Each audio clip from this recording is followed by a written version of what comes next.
Welcome to Radio Omnicor. I'm your host, Colleen McClintock, and you're listening to the show that's guaranteed to teach you something useful. In each episode, you will meet an interesting and dynamic guest. In episode 2 today, we are thrilled to have Hilton Rudnick and Marcel Harper back in studio. Hilton will entice us with the idea of engagement in organizations, and Marcel Harper will be talking about planned happenstance, which, if that sounds like an oxymoron to you, do stay tuned.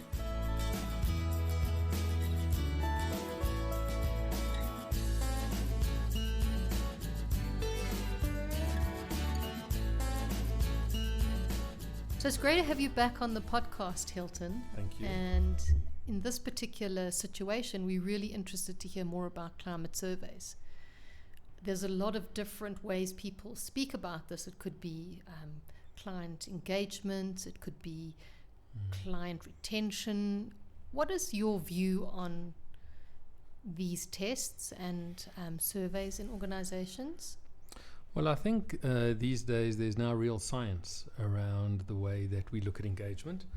And I think where there used to be a time where people would kind of guess at the levels of engagement inside of an organization, nowadays you can actually measure it with quite a lot of precision. And that's certainly what we endeavor to do.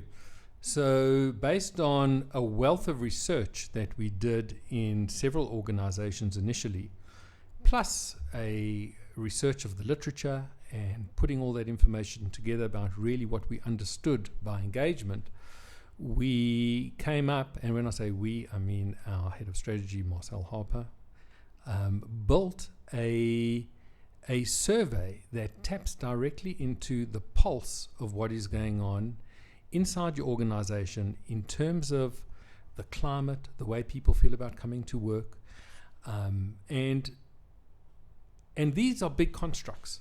So the way that we designed our survey was really to say, is there a different experience for different people inside the organization? So a good example would be, does the CEO of an organization have a different experience of engagement to someone who's in an entry-level role? Or does someone who is of a different race group have a different experience to someone in another race group? So we built the survey really to tease out the level of satisfaction of engagement amongst staff inside any segment that is important to you as an organization. This is crucial because then you can really drill down and know exactly where to intervene. So this is not some theoretical construct that we're talking about. We're talking around precision measuring inside any kind of segment in an organization that is important. So if I was a leader or an HR in an organization, what would I expect from Omnicor, and are there risks to doing this? I would be a bit nervous maybe. As a leader, are there any potential risks? Well, I think the risks are in not doing it. So there, of course, it exposes things in your organization that sometimes can be a little bit bruising to hear. You may have some kind of illusion or some kind of idea that it's going wonderfully in your organization for everybody and that you really do whatever you can to treat staff wonderfully. But the results from the survey enable you to really get into the nooks and crannies and understand that the experience that you have is not the same as what everybody has, and that there is a lot of really tangible work that most companies need to do to keep employees engaged. So engagement changes. You know, managers come and go, the world of work changes, and as the world of work really, I think, evolves, so engagement and expectations of companies also evolve and change. So being able to get a really good read on exactly what is going on in your organization is probably a little bit scary, but it's absolutely essential. So in your experience, have you found interesting data when doing these surveys? I mean, each organization is very different. And when you say interesting data, I mean, all the data is absolutely fascinating. I mean, the one thing that we do is, first of all, is to break up the idea of engagement into 10 very well-defined factors. So something like collegiality would be a factor, or something like purposefulness, where you get your meaning from in work. something like, do I understand my career trajectory? So there's 10 really important factors that we've looked at. And to understand inside each segment in your organization, so by department, we can understand, for example, what is the level of collegiality? Do people in that department understand their career trajectories? Is it impossible in some departments to have a good work-life balance? Are some people so overworked that they cannot actually get any joy out of work? So being able to, it's all fascinating data. I mean, I think if we just stopped at the quantitative information, that would be fascinating enough. But of course, we invite people in our survey to express themselves around what are the things that they love, what are the things that they don't. If they could change a few things, what would those be? So it makes absolutely fabulous reading. It's really, I mean, I think it's fascinating. But more than that, if you don't address those things, you run the risk of losing very good people for reasons that could be trivial and which are really, really can be remedied. So from Omnicor's point of view, you just run the survey, right? Does the organization need to remedy the things that you discover? Or because if you just run the same survey every year and nothing is done about it, can it be still useful in that way? So that's a good question. I mean, I think when you say, do we just run the survey, it sounds like that there's just a machine that we put into action and it gives the results. I mean, I think we spend a lot of time up front with the organization, understanding what is important in that organization and understand what segments are important. We also invite companies to add their own custom questions and their own custom metrics, if need be, that would kind of coalesce around the 10 factors of engagement. But it is important to get temporal data on engagement. So you don't want to know just what is happening in 1 year. That's a snapshot. You want to follow the trends that happen from year to year. That allows you to see how the organization is winning the war on engagement and addressing the things that come up in 1 year so that they're not the same issue in year 2. So we have a chronological mechanism that can track the development of all the engagement factors across time. So how does it work? How much time does the organization have to invest, or is it often driven by Omnicor? So very little time. I mean, of course, there's time in consulting and getting the setup right for the organization. I mean, we're talking a few hours over there, and it's really in just helping the organization come to terms with what they're getting. But the time per individual in an organization is very low, in probably between 15 and 25 minutes. Each individual applies themselves to the survey is delivered online. So in really a small amount of time, you aggregate all the information from all the individuals and you build up a very, very useful picture of that organization. Great, that sounds very useful. Thanks very much. Thank you.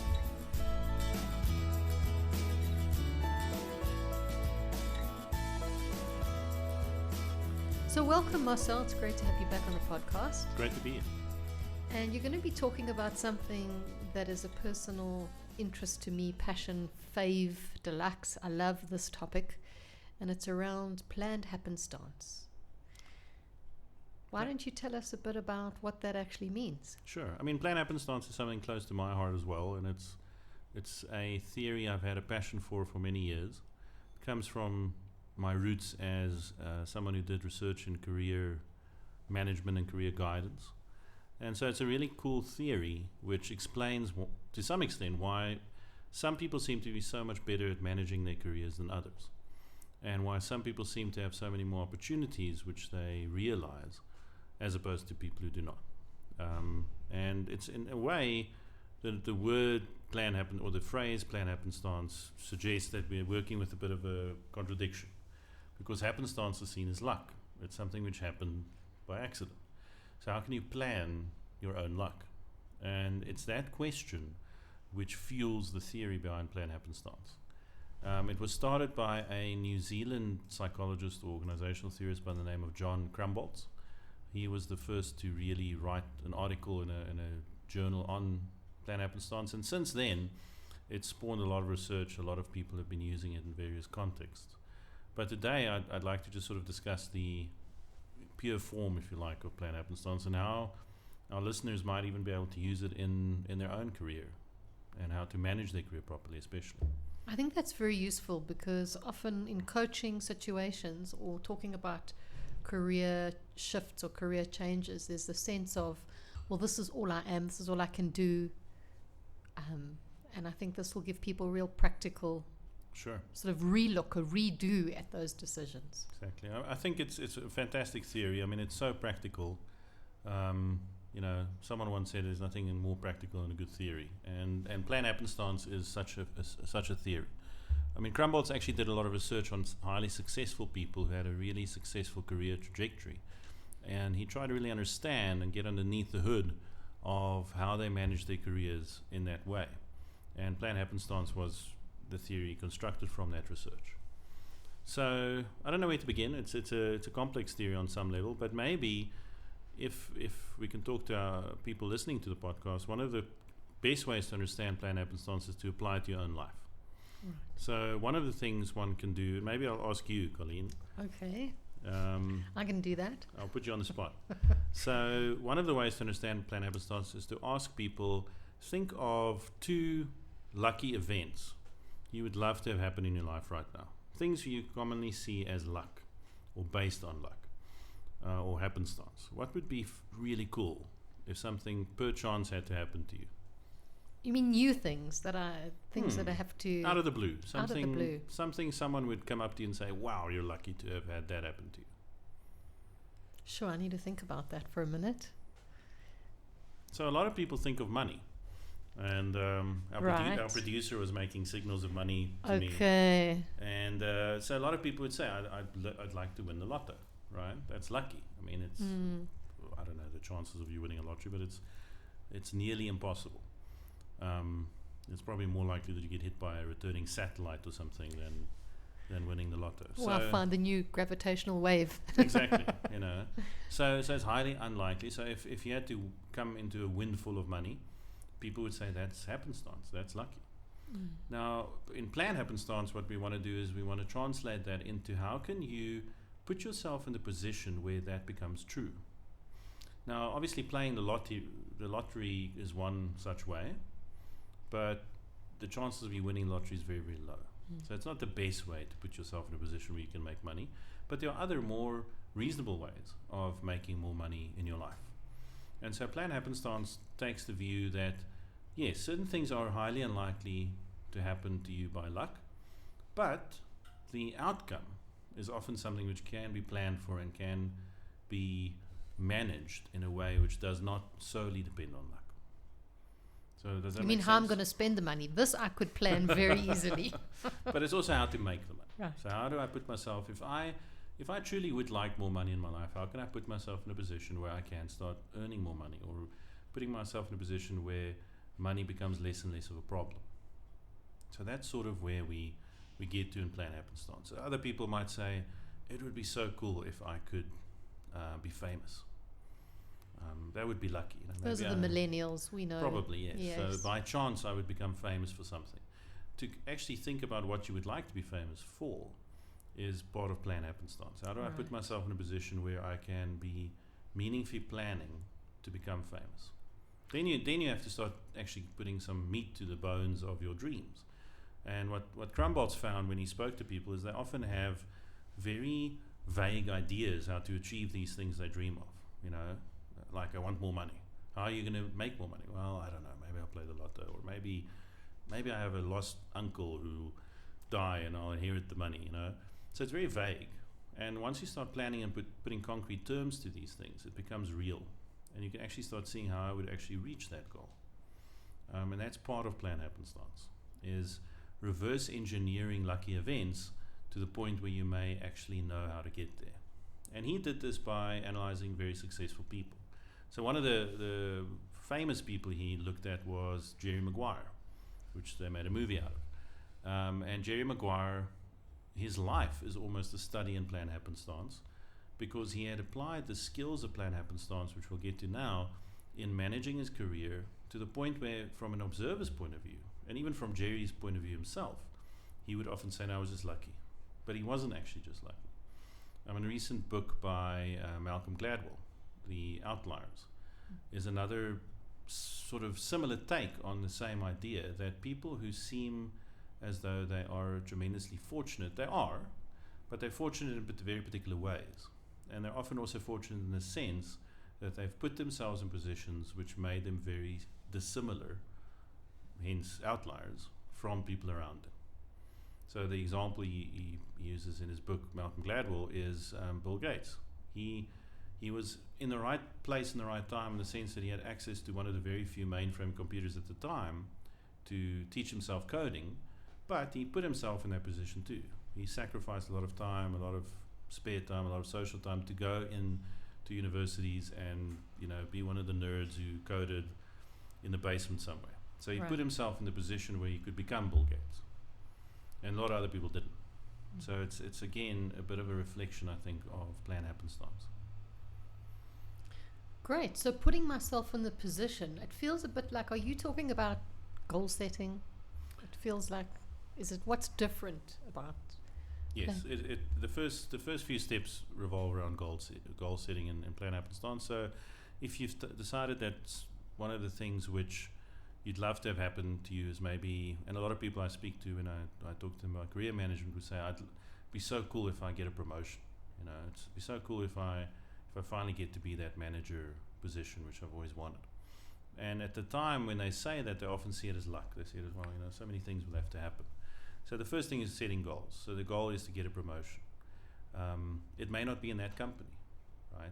So as soon as you start abstracting the goal and you start looking at it carefully, you realize it doesn't have to be in the context the person says it must be. So if your example was winning the lotto, it doesn't mean you actually have to win the lotto. It just means you'd like 5 million rand in your bank account, right? There are different ways of getting that 5 million rand in your bank account, one of which might be playing the lotto, but another way could be to invent something. It could be to start your own business. It could be to start a side business. So there are many different ways to get to the goal. So goal setting is important, but it's the start of planned happenstance. Does that make sense? Yes, it does. Okay. So the next step then is to think about how to achieve that. And planned happenstance doesn't have all the answers. It's not going to give you a roadmap to your goal. But Crumboltz found that there were 5 key skills all really successful people he interviewed had, who those skills helped them turn the plans and goals into reality. And they all seem to have these in abundance. So if you can cultivate those skills, it would help you in achieving the goal which you've set out to achieve. So it's really making conscious and manifest things which are often under the surface, which happen unconsciously, and people don't even think about how they did it. Okay. So let's look at the first one. So the first core skill is persistence. Crumboltz found that all people who had good careers managed to have a lot of this skill and applied this skill. And I like the way that Crumboltz phrases it as a skill. Because you could also think it's kind of a value. Or just something you're born with. Right. And you know, I guess as a psychologist in general, I don't like that idea of, you know, you're just born with something and you're stuck with it. We like to think of things as skills you can develop. So, and at Omnicor especially, most of the things we do are based on the fundamental belief that people can change. So Crumboltz is also the same. He believes that people can cultivate the skill of persistence, even if you don't start out with a whole bunch of it. You know, you might be lucky, you may have been born with a high level of persistence, sure, but no one has to stay where they are when it comes to these skills. So it's times when you really just have to persist. You have to persist even if the world keeps on handing you a negative. A good example here would be someone like Stephen King, who is another example of someone with a very successful career. He had to go through hundreds of rejection letters for his stories before he actually got published. A lot of people don't know that. But in the initial stages of his career, he collected them, you know, and probably more than 150, 200 rejections before he got to publish a little short story in a magazine somewhere, which everyone's forgotten by now. But that was the start of his career. If he had quit at number 50 rejection, we would never have known who Stephen King was. So persistence is one of the key skills which Crumboltz says you have to cultivate. You've got to keep on persisting. You've got to put your ego aside. You've got to put aside this feeling that, you know, I can't handle any more rejection, and just keep on persisting. I think there's something about giving up that's just a relief for people. So it's not really an ego thing. Sometimes it's so uncomfortable to be failing or not getting what you want. There's an impatience that comes. I guess it's a combination of resilience and patience that lets you keep going, head down. It's a bit of both. You have to apply resilience, you have to apply patience, you have to try not take things too personally, you have to try and not have such a low frustration tolerance that you just want the easy way out of quitting. So it's something to cultivate, it's something to practice. It's not easy by any means, but it certainly is one of the key 5 skills of Plan Happenstance. But I like what Stephen King did, that he actually collected the letter, because there's something about almost collecting your failures as almost like a measure of, well, it's going to change. It's a badge of honor, yeah. Yes, I really like that idea. Exactly. A lot of the people Crumbolt's interviewed talked about that. It's a badge of honor, collecting rejections. Okay, the next one is risk-taking. So again, none of the people Crumbolt's interviewed who had successful careers were not also risk takers on some level. So putting yourself out there, making yourself vulnerable, risking possible rejection on a social level or on a business level, all these things are key skills which highly successful career managers tend to apply to themselves. And again, an example here would be to say, even in Jerry Maguire's example, he actually was a law graduate. He studied law and he wanted to become an attorney. But he roomed with an athlete who was very good at football. And the athlete asked Jerry Maguire to read through some documentation, a contract, because he knew that he was a lawyer or studying to be a lawyer. And that was a risk for him because firstly, he wasn't a qualified attorney, so he couldn't technically give legal advice, but he kind of did so anyway. And he also took a risk in the sense that it deviated from his plan. It deviated from his plan to become an attorney to now go into this world of sport. But taking that risk turned out to be a very, very good idea. So it sometimes also risk involves deviating from our set plans, deviating from the path we have set ourselves in life and which we've committed ourselves to. Sometimes it helps to take a bit of a risk. Okay. Right. So the next skill is curiosity. This is my personal favorite because it often is not seen as a skill at all. Most people, when they hear of curiosity being seen or viewed as a skill, they think it's a bit weird. But I do believe that it is a skill. It's something you can cultivate. And unfortunately, it seems that as people grow older, they become less and less curious. They seem to want to focus only on the things which they find interesting and which they've decided are interesting. And so you sort of get a gradual narrowing of interest and a narrowing of curiosity as we grow older, which is dangerous for something like Plan Happenstance, especially to occur to you. So Crumboltz would say you have to cultivate curiosity. You have to make yourself more interested in different things. You have to challenge your assumptions about what you find interesting and what you find uninteresting. Because curiosity is a common factor amongst all people who are good at career management. And an example here would be, again, perhaps Alexander Fleming is a good example. A scientist who was very curious, and he had some rejected petri dishes which assistant forgot to wash.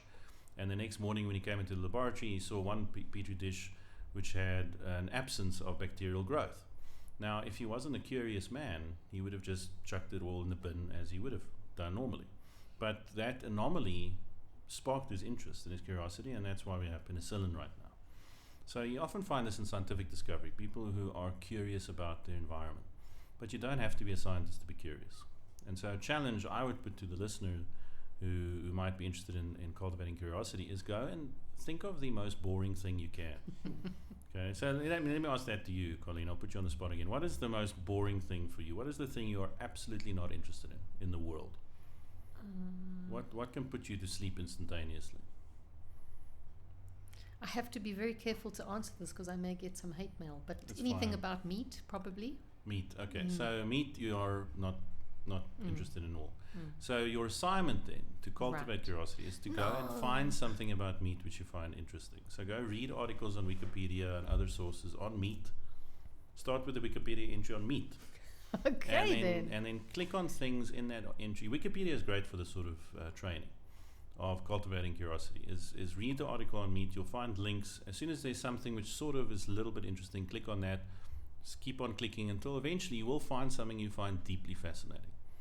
So it's a wonderful little training technique which I think everyone should do, because it shows you that even things you find initially kind of boring have attachments to them which you will find fascinating. Brilliant. And that's a way of cultivating curiosity and learning more about your world. You will definitely find something interesting there which you didn't know before. So curiosity is a key part of Plan Happenstance. The next one is optimism. A better term perhaps is being an optimalist. So Krumboltz coined that phrase, and he explains an optimalist as a person who applies optimism strategically to their lives. So just being a slap-happy optimist is probably not the way to go. Right. But most people who are good at Plan Happenstance, who have had good careers, are people who are able to strategically be optimistic when it is required of them. So they do know when to quit. Okay, it's the opposite of the persistent skill. But often they would know that occasionally I just have to be optimistic. I have to believe that this is going to work. I have to have an assumption of success rather than failure. And it doesn't mean you have to be optimistic about everything in your life. That's mostly a sign of insanity. But certainly sometimes especially if you've taken a risk, to be optimistic about that risk is a useful skill to cultivate. Is that self-belief or not? I'm sure it's related to self-belief, but I don't think it's that internal. It's more of an expectation of success, so that sometimes things work out in my favor. It's that sort of belief. And then the final one is flexibility. Very, very important. How stuck are you in your opinions? How stuck are you in the way you do things? And being more flexible is a great alternative if you want to cultivate more success in your career.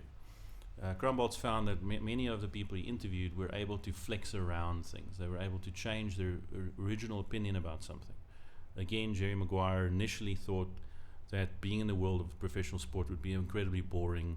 It wasn't the cerebral career he was hoping for. It didn't have the status of being an attorney. In fact, there's a bit of a sliminess sometimes even to sports agents and the industry. And he had to be flexible about those beliefs. He had to change them based on evidence. So the ability to change based on evidence and what the environment gives you, key ingredient to being better at Plan Happenstance. Great. So if I was really cultivating these skills, what would I see different happening in my life? Well, presumably if you cultivate all five and you apply them as we've discussed, more opportunities will come your way, not because you're doing anything mystical, but because those 5 skills together are exactly the kinds of things which people apply in their lives when they have successful careers. To give you a sort of a practical example, if I am more likely to take risks, for instance, socially, so I'm more likely to, at a dinner party or at a cocktail party, walk up to strangers that I know and talk to them. Any one of those strangers could potentially be career-changing people for me. We know that most people find their best jobs not through the classifiers, but through connection, through someone referring them to someone, or someone who knows someone who has a perfect job for them. So by cultivating networks, you can actually manage your career better, but you need to take risks. You need to take social risks. You perhaps need to be flexible because you may want to talk to people you don't ordinarily talk to. They're not your kind of people. So you may have to take some risk. You need to be flexible. You have to be an optimalist. You have to think that they won't immediately reject you and think you're a weirdo, right? So you have to be a bit optimistic about that social encounter. You have to also be curious, because people love talking about themselves and about their careers. So if you ask curious questions about those things, they might want to talk to you more. And they might feel, wow, that was a great conversation. I must talk to that person again. And so you can see in a little slice of life, a social encounter, if you apply those skills, it's very likely that you're going to start building up a very productive network, which can eventually lead to career success through referral, through calling you up when there's an opportunity and so on. People who don't do that will never know. They'll never know if there's a career opportunity in that little slice of life. And they may say, well, life is unfair and nothing has come my way, but they haven't actually put themselves out there. Well, true. I mean, those are people who often say, rather cynically, when they don't get the job, it's not what you know, it's who you know. And they're is that correct. Not true? Yeah, they're absolutely correct. But unfortunately, they haven't seen the insight which they should take from that, is to say, well, if it is who you know, shouldn't I know more people? I mean, the truth is probably a little bit of both. It's what and who you know. But if you're not willing to be flexible, if you're not willing to put yourself out there, you're never going to get the opportunity come your way. Great. That's excellent. So we'll link your more information in the show notes. About Great. Yeah, Plan we can Happenstance. put some reading up for the listeners and go and find out on the internet. There's a lot on Plan Happenstance and Krumboltz. John Krumboltz is the author of this theory. But the best way to see its workings is to apply it in your own life. Great. Thank you so much, Marcel. Thanks, Colleen.